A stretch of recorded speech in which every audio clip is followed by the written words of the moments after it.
Today we're going to do something kind of cool. We're taking one of the most famous cautionary tales ever and turning it into a real, practical guide for getting unstuck. We're talking about the danger of always looking back and how we can finally actually move forward. Let's get into it. You know that feeling, right? It's like you're caught in this weird tug of war between the comfort of your past and the huge, scary promise of the future. You know you need to move on, but man, something just keeps making you glance over your shoulder, second-guessing everything. And this really breaks down that whole conflict perfectly. You've got the past, it's familiar, right? Your routines, your old habits, it's comfortable. But then there's the future. It's filled with new opportunities, a real fresh start, but it's also completely unknown. And it's that tension right there that makes moving forward so hard. So to really get a handle on this struggle, we're going to dive into an ancient story that is honestly the perfect metaphor for this exact feeling. It's a story about a single, split-second glance that changed everything, permanently. Okay, so picture this. We're in the ancient city of Sodom. This place is about to be totally destroyed. A guy named Lot and his family are given this one chance to escape with one very simple, very critical instruction. Run, get out of there, and whatever you do not look back. But here's the part that's really fascinating. Even with angels yelling, "Go, go, go," the story says they hesitated. They kind of lingered. And you have to ask why, right? Well, it's because they were attached to the life they'd built there. Even in a place that was totally toxic, the familiar just felt safer than the unknown. And then the moment happens. As the city is literally being wiped off the map, Lot's wife takes that one last look behind her. And in that instant, she becomes a pillar of salt, frozen.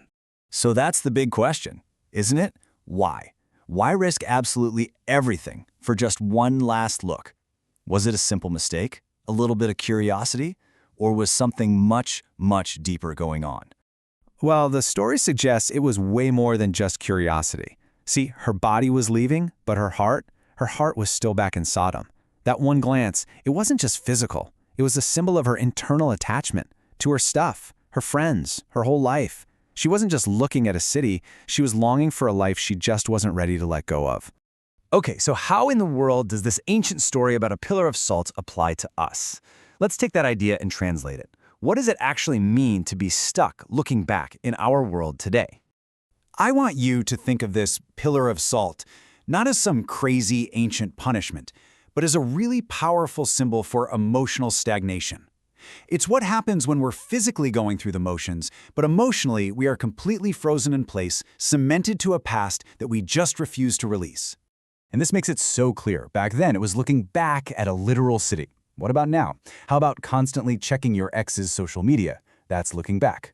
Longing for old comforts? Today, that's glorifying the good old days so you don't have to deal with the present. And hesitating to leave? That's staying in a dead-end, toxic job just because you're scared of what's next. All right, so if we're all at risk of becoming these emotional pillars of salt, how do we break free? Well, the story actually points to a few key habits that we have to consciously, intentionally let go of. Here are 3 huge ones. First, we have got to release that deep need for everything to be familiar and comfortable. Second, we have to break that toxic habit of replaying our past mistakes over and over and over in our heads. And third, we have to let go of that paralyzing fear of the unknown future. Each one of those is like a rope tying our heart to the past. And this right here, this is the absolute core lesson. Real freedom, real deliverance, it's not just about physically leaving a place or a person. It's an internal thing. You have to let go in your heart. So let's talk about that journey forward. I want you to imagine it as a transformation, right? You're going from something stagnant and stuck, like a pillar of salt, to something that's dynamic and alive, like flowing water. It's all about getting unstuck and finally moving with real purpose. So, to get you started, let's get super practical. Take a second and really think about these. First, what are you clinging to? Be honest. Second, what's the thing that's really hindering you from moving on? Third, what is one small, tiny, totally manageable step you can take today? And finally, what does it mean to guard your heart for you, right now? Look, it really all boils down to this simple but powerful 3-step process. Step 1, you have to identify what's keeping you stuck. Step 2, you have to make a conscious choice to let it go on the inside. And step 3, you move forward on purpose. Because at the end of the day, your future is just way too important, way too valuable to be held hostage by your past. There is an open road waiting for you, full of possibility, but the only way to travel on it is by facing forward.